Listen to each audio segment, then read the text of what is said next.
grade 6 has changed since we went to primary school. It's a big deal now when they have a whole graduation thing and a dinner.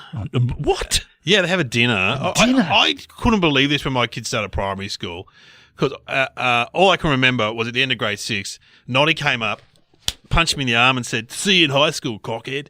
And that was my last day of grade 6. What's Noddy now? He's an accountant. So there you go. Says a lot, really. Here's your tax return, dickhead. See you in high school. Whack on the shoulder. And we had no going away or celebration, did we, in grade 6? I guess it's a good thing, is it? Yeah, in a way. And they go on a camp, just the grade 6s. And it's kind of cute because I've been to a few of them now because I've got 2 kids in high school. You go along and they get up and talk about their teachers and someone writes a rap or a poem and they have a look. Yeah, I think they do it at most schools, by what I hear.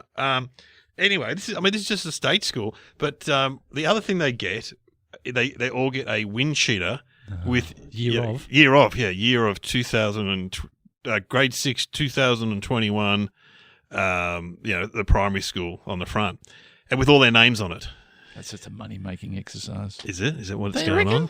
Yeah. They're marking it up. And what's on there? Is it everyone's done a little bit of everyone's drawn something? No, everyone's name. Just on the back and then on the front, the school school name. Yeah. And on the back, class of 2021, grade 6, year 6, whatever. Yeah. And all their names. And so straight away they get it and they check their names. And there's a lot of hyphenating going on these days, let me tell you. There's a lot of Tarquin, Reuben, Smythe, that kind of – there's a lot of dashes. Taking up a lot of room there, mate. Shorten it up. God knows what the next generation are going to do. Are they going to hyphen it as well? God. Anyway, so my son Barney, he's in grade 6, and he said they all got their wind cheaters at the start of lunch or recess, and there's about 40 grade 6s at the school, and they all put them on. Yeah. Right?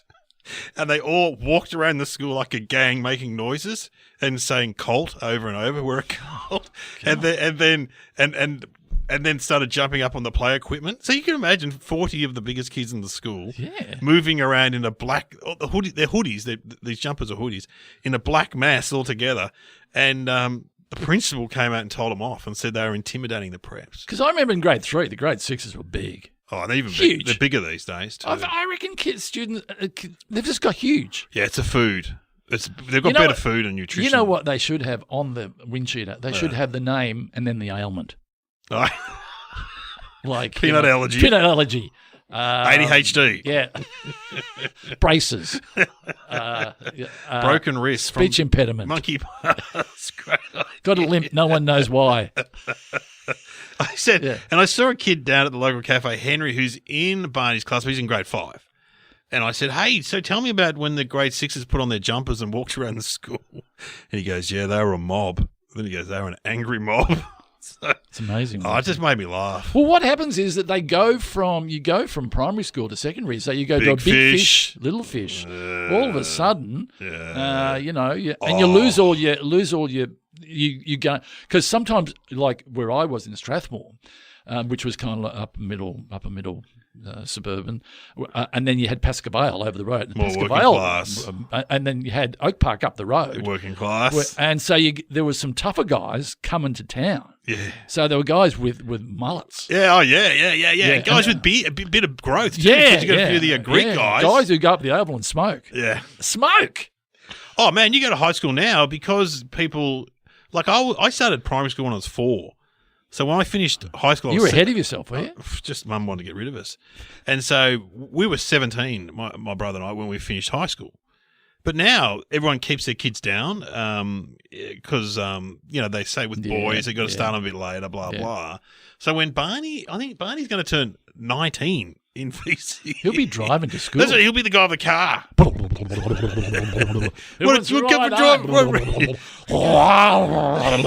Remember it when we went to high school? There's only one kid with a car because he'd stayed down a few times. He was that kid. Yeah. Or the classic one, the kid who would leave and get a job, but then still hang around the school after. He didn't have a life. Remember that guy? Yeah. What's going on today? What is he? Have you seen Sandra and Michelle? What's happening? I remember there was a kid like that at high school, a few kids like that. Does that have a name or anything? Are they called graduates or are they called? No, the year of 2021. 2021. There we go. And we do get a few grade sixes listening, so hello to them. Hello to the kids listening. Because we're not really a rude podcast, even though it could change at any minute. Are there kids listening? There are families listen to this podcast. Absolutely. Families? Yeah, because we're not rude. We sit around the radio. They sit around the radio. Yeah, or car trips or something like that. So hello to all the kids listening. You're going to learn a lot. Don't get car sick. If you're feeling a bit nauseous, it's probably a good reason. You're probably going to vomit fairly soon. Mum and Dad loving that. Here comes the music. Music's going to make you feel really woozy.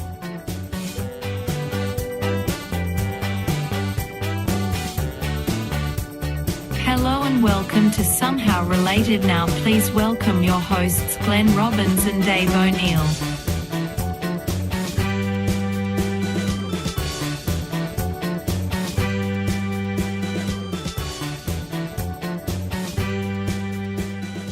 Well, welcome.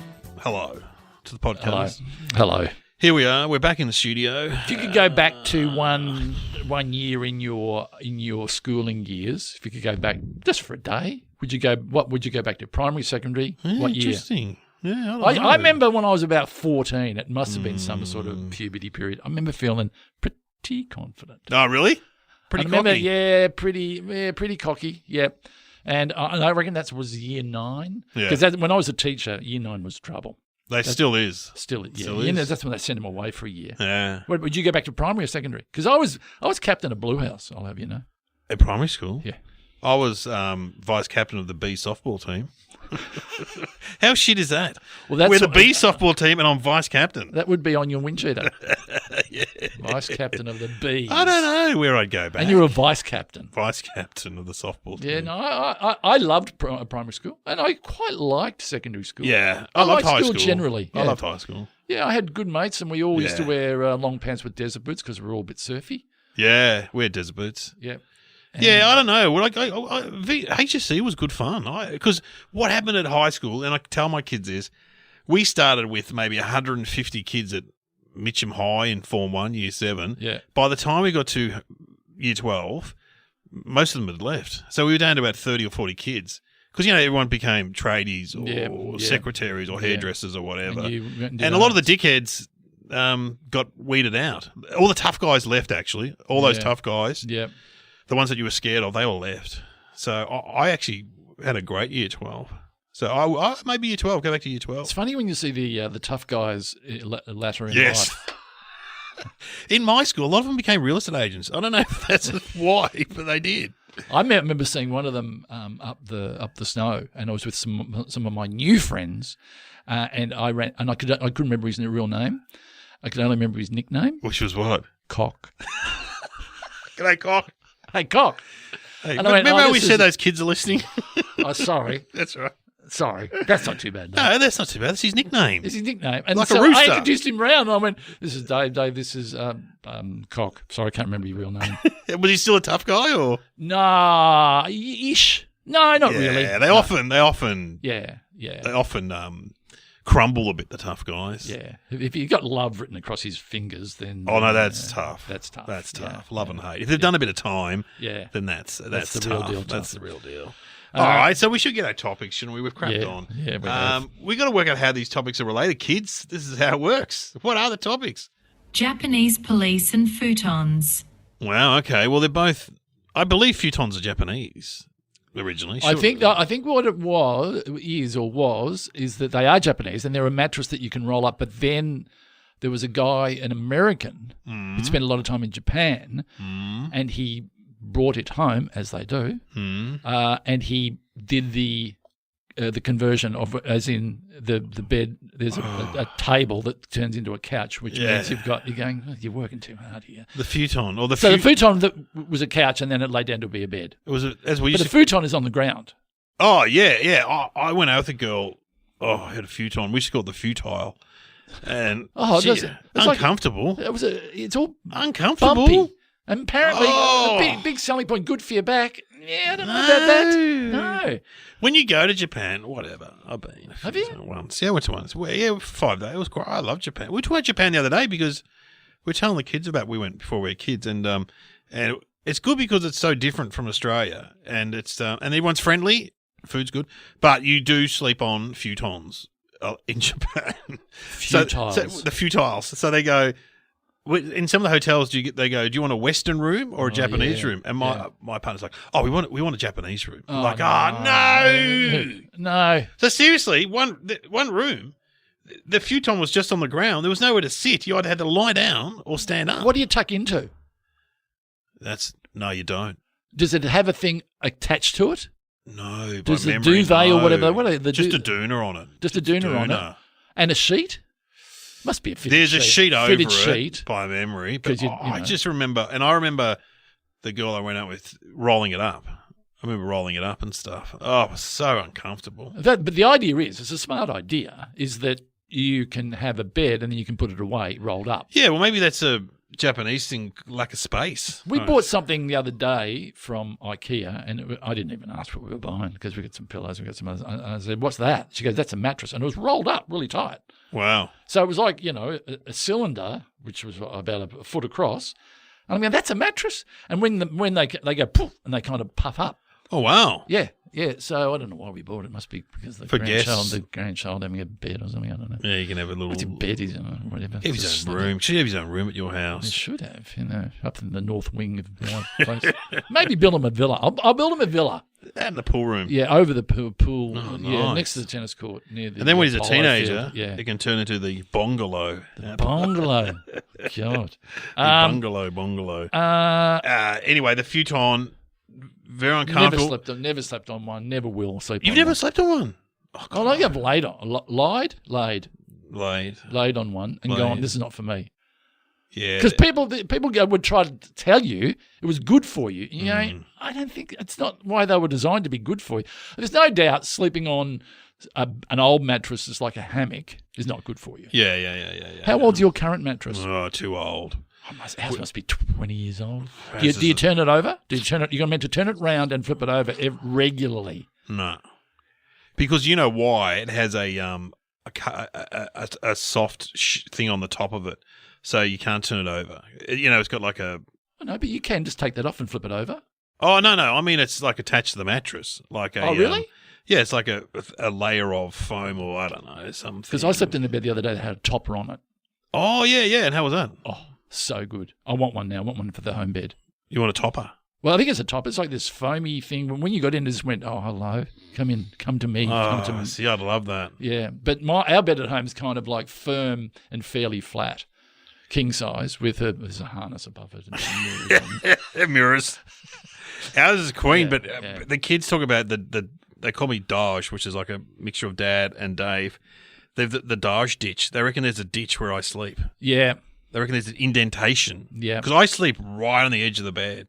Right on the edge. Just in case you need an action station. I don't know. Like Batman. Ready to go. Just like ready a fireman. to go. Often probably because we've had kids in the bed off and on for years. Oh, so you've got used to just having the edge there. Like I'm in the Navy. You get used to sleeping on a plank, basically. Because you've had kids in the middle the whole time. Not all the time, but a little bit. Just off and on. Kicking you and dribbling on you. Wake up, a kid's head's on your foot. Oh, that's a beautiful thing. Your foot's on their head. Yeah. Something like that. Anyway, is it? I don't know. You're a big one for the afternoon snooze. When you snooze, do you... No, you're more afternoon. Actually, I'm more morning. Yeah, you are. I had a nap before I came here. Really? Yeah. What time are you up? I get up about 7 and stuff and get the kids up, cook some breakfast, make some lunch, drive some of them to school. The other one walks to school. Why don't you do something? Then I'm back in bed by 8:45. And clothes on or off? Oh, no. I leave the clothes on. Leave clothes on. Pull the doona over? Yeah. On top of? Pants off. Pants off. A jumper and shirt on? No, jumper off. Shirt on? Sometimes when I'm really serious, I get back in my pajamas and go, okay. I'm committed now. I'm committed. And I will only have like 45 minutes, probably. But you're died and was it breakfast radio guy? Yeah. Your body, like you speak to nurses and police and other people who've done shift work or chefs when they're good at sleeping. Yeah, I used to nap a lot doing breakfast radio too. Because it would hit you in the middle of the afternoon where you just like someone put your plug out of the wall. Yeah, but you got to nap early, I reckon, in some ways if you're doing that kind of work because then you won't sleep at night. But if you have a nap in the AM, you'll go to bed at 10. It's dangerous. When I ring you, you're often sleeping. Well, I was. I've got the weighted blanket. I know when it gets to about 3 or 2, I'm just like, ring, you're and like, I let it ring for a couple of seconds, and then I have to, and I think I'm putting on an awake voice. Good afternoon. G'day, Dave. So, nice to speak with you. Talk us through the weighted blanket, because I've heard about these. I don't know what it is, but It works? It works. It's just very calming. It must be something to do with being held or something like that. And what's it got in it? Bits of metal, or what's it got in it that makes it so heavy? I don't know, but in the little, it's in the squares, and in each one of those is some sort. I've never actually really. I should give it a squeeze. I reckon it's probably some sort of sand or something that they've had to weigh out. And you get 3 kilos, 5 kilos, 7 kilo, 9 kilo. Jeez. It's meant to be 10. I think you're writing this down. It's meant to be 10% of your weight. I'm 74 kilo. You're skinny. So let's not That's put 7 you kilos. You go I'm for 105. 9. You go for 9. I think it'd be a big 9 one. I'm telling you, people laugh about it. Give one a crack. I heard Selena told me about it because someone told her, and I said, let's give it a crack. And we've got 2 of them. And you like it? I don't know. I don't use it in bed. I use it for my afternoon nap. What about? And I really look like I'm in a nursing home. Yeah, of course. What about those cold sheets? What about that whole thing of freezing? Have you heard about that? No. People get the cold pillows and the cold Oh, blankets and stuff. Where you? Oh no, we had one of those. My mum bought us one of those. It's a like a rubber mat thing. I think it's an American phenomenon. Yeah, and you can cool the bed. Yeah, you cool the bed. Yeah. Oh, see, I'm more electric blanket. Oh, I know. You I like like getting into a cold bed. Oh, you like a cold bed? Oh, yeah. Well, you're going to heat up pretty quick, mate. Come over on my side. There's plenty of action over here. But Kieran was very anti-electric blanket, but then she's been talking about it lately, about getting an electric blanket. Oh, yeah. You don't have a heater on in your room, do you? You should sleep in a cold room, and you should create your own heat. And is that how it works? This is embarrassing. Here's something I won't be telling to the major press, but I get very cold feet. You wear socks? Well, I said to Selena, what are those socks there? We're in it, Kmart or something. Oh, they're bed socks for old ladies. And I went, I want a pair of those. Yeah, why not? And they don't have it in the men's department. No. So I had to go into the ladies' department and pretend I was buying for my mother. And I bought a pair of these socks that are fluffy with lamb's wool on the inside. Not bad. But I get my circulation my feet get so cold. There's only women who have cold extremities. Yeah. It's a trait of females, not There's men. one extremity that's not too cold, but anyway, my kids. Sorry, I shouldn't have made that joke. Got another sock for that. Footy sock for that one. Footy sock. Oh boy. Jeez. Yeah, God, sleeping is it's a very interesting thing, isn't it, really, when you think about it? Really important. It's very important. Yep. So your futons, you can stick that up your well, futons. Apparently the sleep you get before midnight's very important. Well, that's what I heard. The hours before midnight is really... I don't know about that. I also heard that the REM sleep just before you wake up is really important too. How many hours before midnight do you get, though? Not many, probably. We've been going to bed earlier. We go to bed about 10:10, 10:30. Yeah. And I don't like sleeping too early because I wake at about 4 or something. Oh, no good. But if I go a bit later, then I'll sleep through. Mm. But I tried, what's the name the other day? Melatonin. Oh, is it good? Well, I think so. You're meant to take it before you go, and that gets your circadian rhythms or whatever they're called. Yeah, yeah. What is that, like bossa nova? Is that Dunno. Samba. Samba. Mambo. Zumba.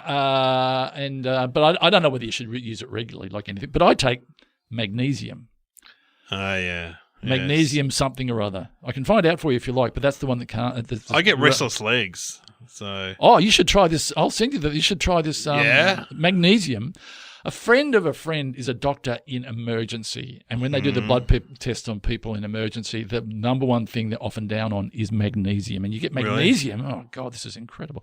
You get it from your leafy greens. And if you're not eating enough of your leafy greens, you're not getting magnesium. If you look, I'm fair to say most people don't eat enough leafy greens. No, that's yeah. Well, yeah. Well, I mean, if you're having trouble with sleep, get some magnesium into. Really? I take it every night, and I will take 2 or 3, and you get a high but don't take too much Ooh. because it will make you. It's a laxative. Yeah. Ooh. Yeah, so you'll shit the Ooh. bed. Oh, So Dave, magnesium? you done it again. No wonder you're sleeping on the side.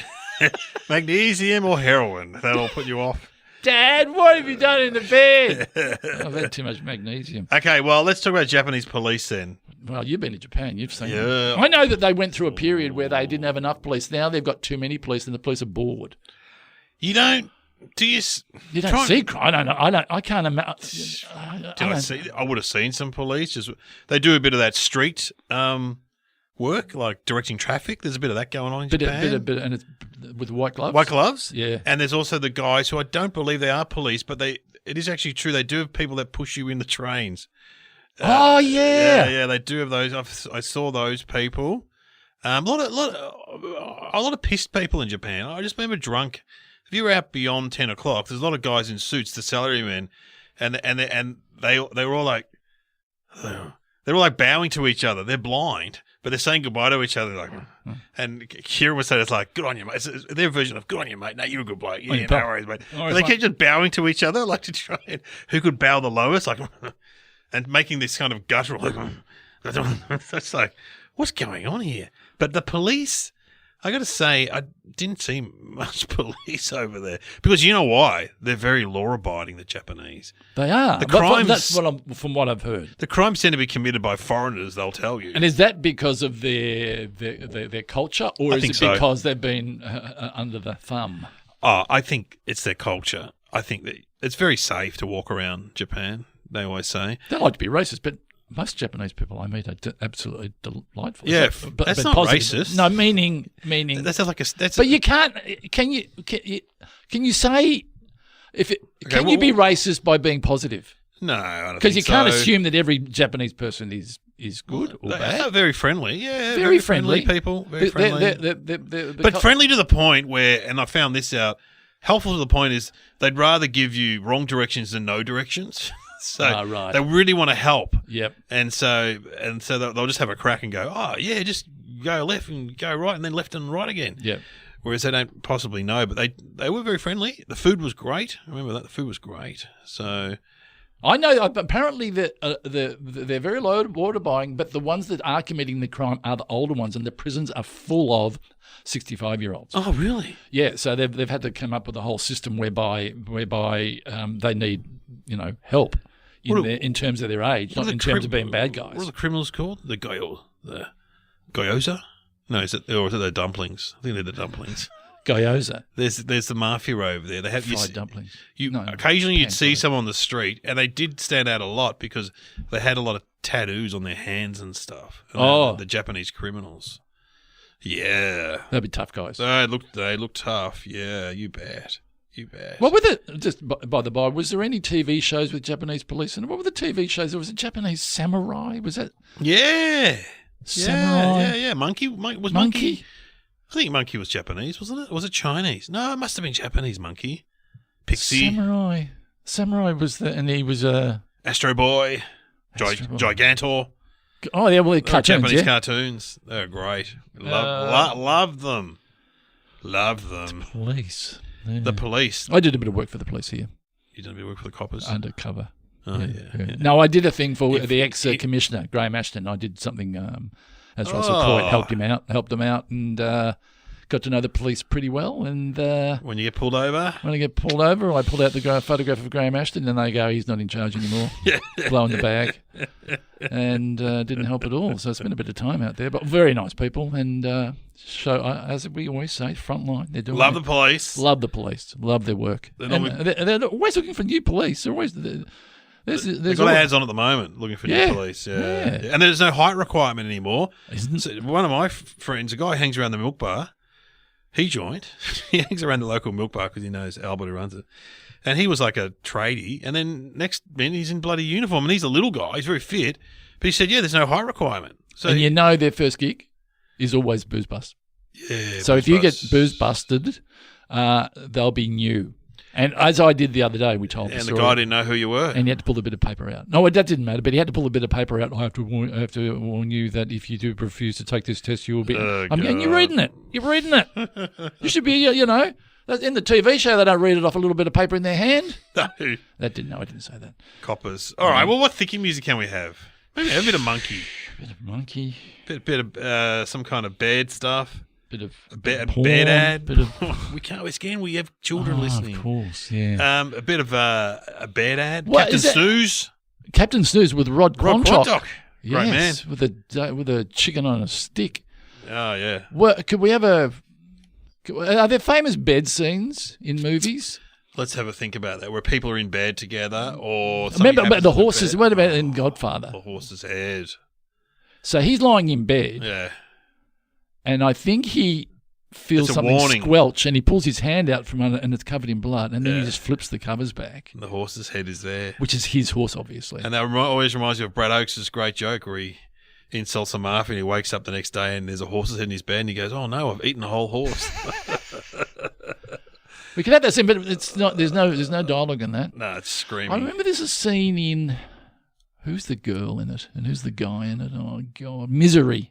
Oh yeah, great movie. Where he's an author and she abducts him. Kathy Bates? Yes. And is it James Caan? Yeah. Is it James Caan? You're on fire. Whew. Wow. Oh, bloody David Stratton over here. Don't worry about me. Yeah. I give it 4 stars. We just know Ross Noble will be high-fiving the sky. I know Ross Noble. Oh, by the way. Celebrity Apprentice. I predicted it last week, how well he was going. Well, and by now, this time this comes out. But I will. Here's my tip. You reckon he's won it? Well, he's into the final. Yeah. He's down to the last 2. Oh, he's down to the last 2? Yeah. Finals tonight. Who's he and you listeners out there already know who the winners. We don't. And here is my prediction. That Ross won't win because Shayna Blaze is a Channel 9 personality and Ross isn't. So they'll probably go, this is going to go, when they bring the block out, they go, and the winner of... Oh, is Shayna Blaze in it? Yes. Sorry, I didn't say that. Yes. Shayna Blaze She's from the block, yeah? She's from the block. She's an interior designer. Oh, that from person. Melbourne, I think. And Ross. And Ross, last night, he had to sell sand. It was so hard, and he won the challenge, and he won 20,000. He was so happy. He'd be great. Yeah, for the Red Cross, because he could see he was genuinely touched. Because they were very. I would imagine they were very supportive when he lost his house during the fires. Has Sam Pang appeared yet? He makes an appearance in Celebrity Apprentice. Oh, that must be tonight. Yeah. I only really? know because I had to fill in for him on the radio, and I said, "Mate, what are you doing? Why?" He's called in favours from Pang. Yeah, Pang's in it. Yep. Oh, but they've used it in the ad. There's an ad of Pang running away from an explosion, and I've seen him in the ad. So. I'm going to say we've been loving it. Yeah. Lord Sugar. And as I said, Ross Noble, he just gets it right. The combination, you see a steel, a determination in his eyes when you're going, "Hey, what are you?" You know why? Former street performer. Done years of comedy. Knows how to work it. No, it's just he's determined. He's just he's forged his own life, hasn't he? He just comes up with great ideas. Yeah. He should. His ideas, man. He should go on stage and perform as a. What does he do, by the way? I don't know. He's a comedian. No, I was there from the very start. You're a joke. You're an early supporter of his. I saw him with about 15 people in a room when he had orange hair, dyed red hair, and that's going back. He's always a 15 nice years. guy, Ross Noble. He's a lovely man, and he's come across so. Anyway, enough of that. I've said enough. What are we doing? Thinking music. Well, let's have something from Misery, because there is a scene in Misery where he's on what the about bed. There's a scene where she hobbles him. Terrible. Should we play that though? Oh, well, it's a warning to the kids out there. It could be a bit graphic. Should we explain? But it is a movie. It's not real. Yeah, well, she puts a lump of wood between his legs, and between his ankles, and then she pulls out a sledgehammer and whacks him because he's an author. She doesn't want him to leave. No.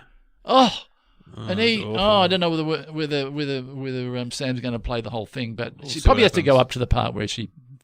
We've never done really violent stuff on the show before. I think so. Yeah, let's have a listen. Could listen. be a mistake. Well, could be a turn-off point. No, I liked it until you did that scene from Misery, then I never listened again. Anyway, here we go. Paul, do you know about the early days at the Kimberley diamond mines? Do you know what they did to the native workers who stole diamonds? Don't worry, they didn't kill them. That would be like junking a Mercedes just because it had a broken spring. No, if they caught them, they had to make sure they could go on working. But they also had to make sure they could never run away. The operation was called hobbling.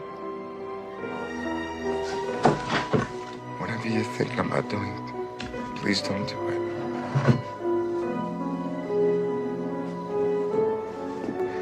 Penny, for God's... Shh, darling. Trust me. God's sake. It's for the best. Penny, please! Almost done. Just one more. God, I love you. Yeah. Ooh. Oh. Great acting, though. If Great you watch acting. it back, the first one she hits, you see his ankle go. Because I've broken my ankle, so I know what it's like. I fell in the pool. I fell on the step and broke my ankle. Oh, no. On crutches for 6 No. weeks. Yeah, I was only talking about it yesterday. Yeah. When you come off crutches, it's really scary. It is, yeah. Yeah, well, you know, because I broke my leg. Yours is much more impressive than mine. Oh, no, whatever. Okay. What are the answers? I would say futons and Japanese police. Oh, I know. Japanese police invented futons. Oh, that's what I was going to say. But why? Because I know why. why? I reckon that they're in the back of every divvy van, they have a little rolled up mattress because they're big on the naps. Yeah, they do nap a lot. Yeah, and they have those pods at the airport where you can just Yeah. climb into a pod and have Pod a bit hotels. Of pod. Yeah, I reckon they just roll out the mattress like the pilots do.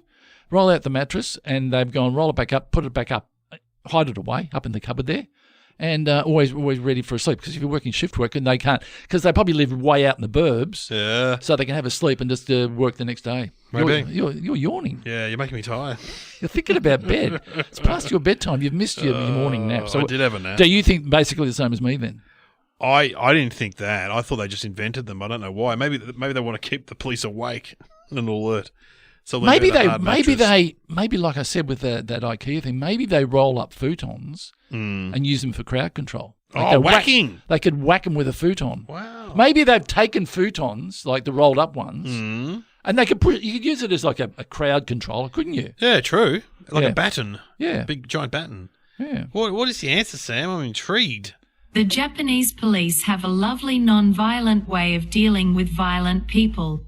The first instinct is not to reach for a gun. What most Japanese police will do is to get huge futons and essentially roll up the person who is being violent or drunk into a little burrito and carry them back to the station and calm them down. Well, that's a smart idea. That's so funny.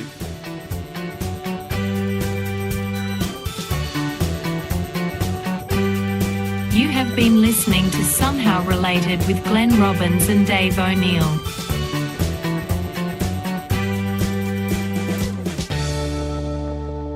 But it's like, seriously, it's hard enough to get a fitted blanket on. Yeah. Imagine someone who's drunk and disorderly trying to hold them down. Now, just lie there. We're going to roll you up in a futon. And how? So they would roll them which way? Well, it couldn't be head to toe because they can't bend like that. Yeah. So it'd have to be one over, and then pull a belt across it. Yeah, strap across. Yeah, wow. Now they can't hurt. It's like a friendly, safe straitjacket. It is, isn't it? Yeah. And they probably fall asleep. It's probably quite comforting. Yeah. Fall asleep in the back of the van. It's a bit like a weighted blanket plus. Yeah. That is so funny. Hey, something I thought of Quirky. while the thinking music was on. Am I right that Japanese used to sleep on futons and they'd have a lump of wood to sleep for their head? Oh, yeah, pillow. It was For a a pillow. lump, but it was for a pillow. Mm. It was a little shelf, wasn't it? Yeah, well, the first pillows, there used to be stone pillows too, back in the olden days. Stone pillows. Yeah, stone pillows. I mean, really? I know. Well, what's the point? Did you go out and find a pillow, some leaves or something, a bit of moss? No. Found this. What is it? It's a rock. I got a boulder. Oh, but it's got a little dinted bit in it. You can put your face in there, warm it up next to the fire, nice and warm.